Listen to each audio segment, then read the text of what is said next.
नाशिकमध्ये झेंडावंदन करतोय, हळूहळू पुढे जाऊ असं वक्तव्य आज गिरीश महाजन यांनी केले।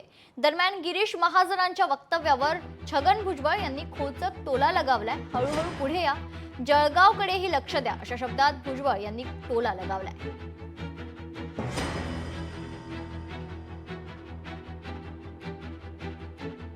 झेंडावंदन तर मी करतोय ना, थोडं हळूहळू पुढे जाऊ ना। आता त्यांना झेंडावंदन करताना यायला आवडतं की त्याला तुम्हाला करता नाही आलं, आता मला करता येते तेवढे पुढचं काय? तुम्ही अशा अडचणीचे प्रश्न विचारू नका। अधिकृत आता जे काय मुख्यमंत्री महोदय, दोन्ही उपमुख्यमंत्री महोदय, ते नेते सगळे तो निर्णय घेतील तो मला मान्य राहील। आम्ही भानगडी करून काही उपयोग नाही। मला असं वाटतं मी कधी मागणी केली नाही, मी कधी रस्ता रोको केलं नाही, मी कधी पोस्टर मला फार ते आवडतही नाही।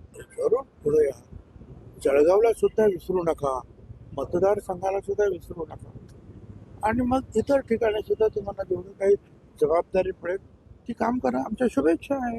आणि मी सोबतच होतो त्यावेळेला, पण नाराजी त्यांची कुठे नव्हतीच। त्यांनी सांगितलं की मला तिकडे गोंदियाला दिलं, पण माझी तब्येतही बरोबर नाही आणि मला इतकं लांबचा प्रवास झेपवणार नाही, म्हणून मी नकार दिला। लोकशाही मराठी ऐका, पहा, जागरूक रहा।